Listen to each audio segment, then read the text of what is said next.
Cinema can take you places, and last night's cinema transported me back 22 years.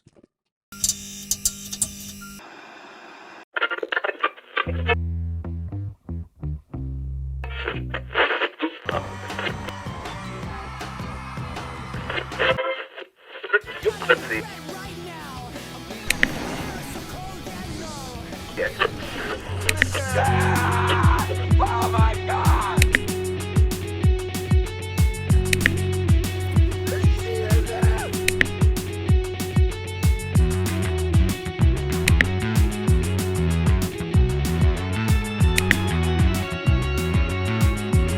How young is too young? Okay.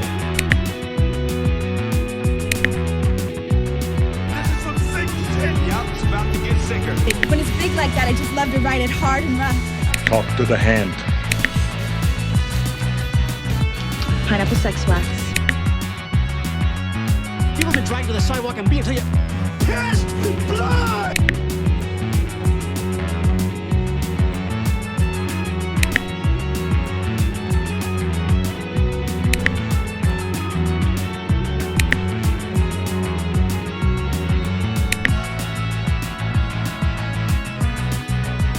When you look back, 2003 was stacked.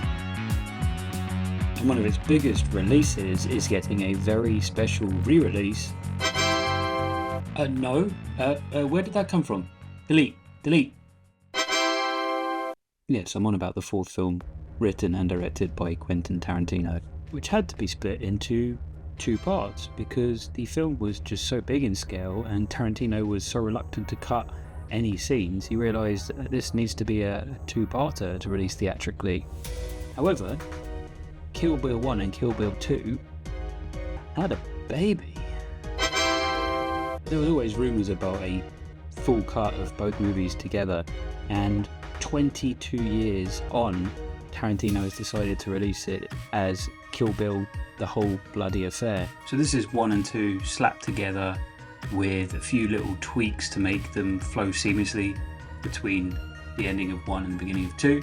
In addition, a climactic battle from 1 at the House of Blue Leaves was released in black and white in Western cinema back in 2003 because the level of blood, the level of violence at the time, Tarantino was struggling to get it through the ratings board and just went, oh yeah, let's just take the blood out and make it black and white and release it. So they fully colorized that scene as well. And then there's a missing scene that they never filmed at the time, which is called Yuki's Revenge, and in a sign of the times, collaborated with the Fortnite team and released in-game using the Unreal Engine, which is exactly how Tarantino envisioned it back in 2003. I didn't care for it much, to be honest. Didn't add anything. Volume 1 is 8.2 on IMDb, Volume 2 is 8 on IMDb. They were hits at the time, they entered pop culture, they were referenced further on, the musical influences that Tarantino used became part of popular culture. It's very difficult to undersell how big, particularly Kill Bill 1 was at the time that it came out. Tarantino was the guy who could do no wrong. He had scripts that were produced by Hollywood, notably True Romance, issues with Oliver Stone over Natural Born Killers, but he burst onto the scene with Reservoir Dogs. He followed that up with Pulp Fiction, and this guy was hot as shit. Like, he was Hollywood's golden child. He was the crest of a wave, and he could do no wrong. Made Jackie Brown, very good movie, but it just at the time didn't set the world alight. A lot of people were taken aback by it. It didn't have that initiative, that drive that Reservoir Dogs and Pulp Fiction seemed to have, because it was based on the source material, Elmore Leonard's novel. And Kill Bill is probably what everyone expected it to do after Pulp Fiction, this next kind of step up. And this is heavily grounded in his love of Asian cinema, exploitation cinema. I don't think we need to review Kill Bill 1 and 2, the movies, because they're 22 years old. People have seen them. We need to review Kill Bill, the whole bloody affair. The experience. And that experience was over 5 hours in the cinema. The movie itself is 4.5 hours, 4 hours 35 minutes, and then you tack on the 10 minutes Fortnite scene as well, plus the trailers. Yeah, it's in the cinema for over 5 hours. There is a 15-minute intermission, meaning Kill Bill didn't become Kill Bladder. And yeah, the changes mostly, as mentioned, the colorized sequence in the House of Blue Leaves, which is really visceral. It's already an iconic scene, but making it black and white gave it a style, but it was obviously to get it past the censors. Keeping it in color, keeping the colors, the cinematography, the way it was intended to, it really adds a punch to the scene. Uma Thurman in the bright yellow, the sheer volume of bright red blood, and then you've got the kind of blue hues around the outside and the skyline and stuff. Just, yeah, really added to it. And there was definitely some additional cuts and tweaks in there. The scene in Kill Bill Volume 1 where she pulls the Yakuza's eye out, and that's when it flicks to black and white in the film. She then shoves it back in his mouth in this film, which doesn't happen in the original cut. So there's definitely a few tweaks and additional gore in there for any enthusiasts that way inclined. One of the really key changes is the final line from part 1, which kind of set the cliffhanger for part 2 and left audiences excited for what was coming in 6 months' time. Here they take that out, and it means, obviously, you know the story, you know where it's going, but it just adds to the bride story. And her not having that key piece of information, and then the audience not having it in this version, just adds that punch at the end when she confronts Bill in his room.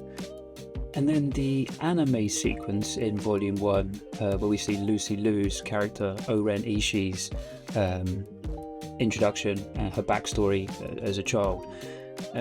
That has probably doubled in length. There's an additional sequence in there which wasn't in the original, which adds more to the backstory.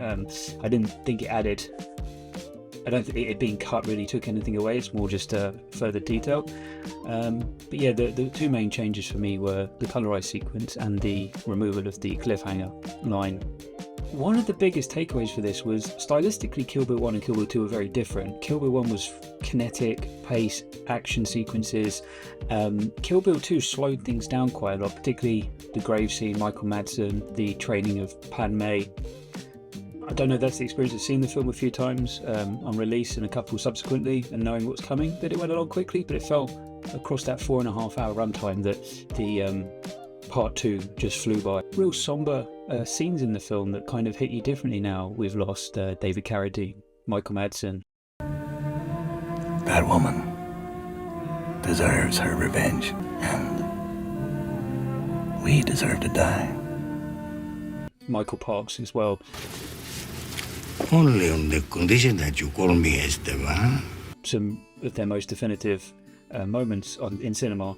Really kind of hits you a little bit differently. The passage of time, we're 22 years on from that. I highly recommend it. I mean, if you're thinking of going to see it, you're obviously a fan of the originals, and this is the definitive way to see it. It's a great experience. Interestingly, the most packed I've seen the cinema recently. Not the biggest screen, but it was full. And compare that to a lot of the movies that come out recently that are less kind of showy and blockbustery. You can tell it was an event to go and do that. It was the only screening in the area this week for us. I think it's a bit wider released in the US, but yeah, if you've got the opportunity and you're kind of interested, go for it. 69 out of 73. Yeah, fantastic time. And that should be that, except, well, yeah, let's talk about Quentin Tarantino for a moment. Tarantino's not done too much since Once Upon a Time in Hollywood. Yes, he wrote a script for The Movie Critic and was ready to go with that, but decided because of his self-enforced 10-feature film ban, he doesn't want to make that his last film. And he wrote a script, The Adventures of Cliff Booth, I believe it's called, the follow-up to Once Upon a Time in Hollywood, starring Brad Pitt's character, which David Fincher has picked up with Netflix. And the trouble is, it's a weird time because Tarantino's made some interesting comments this week in Bret Easton Ellis's podcast, And I get it, he's been interviewed because he's got technically a film coming out this week, even if it is a re-release or a re-edit. Tarantino being Tarantino, he's had to run his mouth a little bit. There's particular comments he said about the actor Paul Dano. Now, we put a short out earlier in the week kind of addressing this and poking fun about how we jested that, well, Tarantino's a weaker actor than Paul Dano. It's not controversial, it's not news to say that Tarantino has an ego. Tarantino started out as a video store clerk, watching movies and working behind the till for people who are renting movies out. And I kind of get it. You have people who are so passionate about film, they will argue a point until they're blue in the face. So Tarantino built his whole life around films, his whole life around movies, and believes his opinion, he would argue his point to a customer who's trying to buy or rent a John Travolta movie where he's an angel. He will argue his point to a colleague when they're talking about which the best Batman is, if Michael Keaton's Batman was up to scratch with Adam West's. And there's a whole part to that. The trouble is, as he's become a successful filmmaker, as he's become more renowned, that ego is just getting more and more inflated. It's not a midlife crisis. The guy's over 60. See, directors get old and the output diminishes in quality. He's at 9 feature films now. He's got 1 left in him for his self-enforced ban. So the pressure's cooking up here. We're over 6 years removed from the last Tarantino release in Once Upon a Time in Hollywood. It's the longest period between films for him. He's clearly got that block. What do I do next? Apparently, by all accounts, the movie critic was finished. He was ready to go on it. But he got cold feet because it's going to be his last film, apparently. I mean, it's a cool idea in execution. The trouble is, he's talked ahead of it. And now he's hit this point. If he'd released the 10th and it was a masterpiece and he dropped the mic and left the stage and that's it, it might have been cooler. Instead, he's enforced this pressure on himself. And I think that's getting to him. And I have a theory about why he's come out with these Paul Dano comments. Quentin Tarantino is a name you associate with modern cinema. Another name you associate with modern cinema is Paul Thomas Anderson. Now, Paul Thomas Anderson and Tarantino have always been contemporaries. They are friends. They've always jested. They've always congratulated one another when they've had a big release. Paul Thomas Anderson released One Battle After Another, which was just, it's film of the year still so far for me. Paul Thomas Anderson is getting serious buzz for the first time in his career since, well, maybe Backward There Will Be Blood. I know he's done other films that are great, but riding the crest of universal praise for One Battle After Another, Paul Thomas Anderson is a shoo-in for a Best Director nomination, a Best Screenplay nomination, I think adapted, and Best Picture. It's a shoo-in for those nominations. And do you see where I'm going with this? Quentin Tarantino, who's won 2 Oscars for screenplays, but never winning Best Director or Best Picture, despite being Hollywood's golden child, suddenly seeing someone he's regarded as contemporary for nearly 30 years, maybe winning Best Picture and Best Director.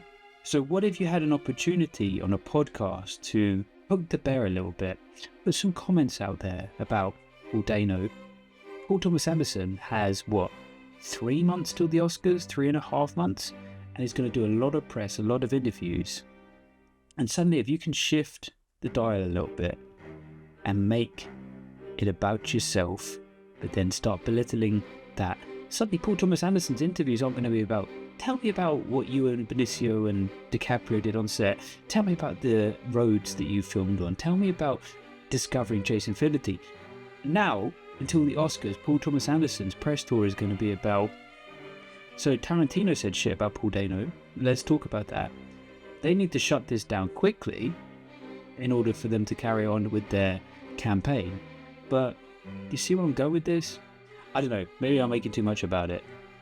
But I do find it interesting how Tarantino has yet to publicly comment on One Battle After Another, his supposed friend's greatest film yet. let's let this news cycle reset and the dust settle.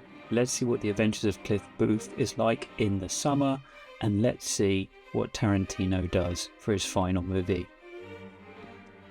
Because he's given us some great experiences as audiences. Last night I was privileged to be transported back 22 years to when he was really cool and he didn't have to try. Would you like to know more?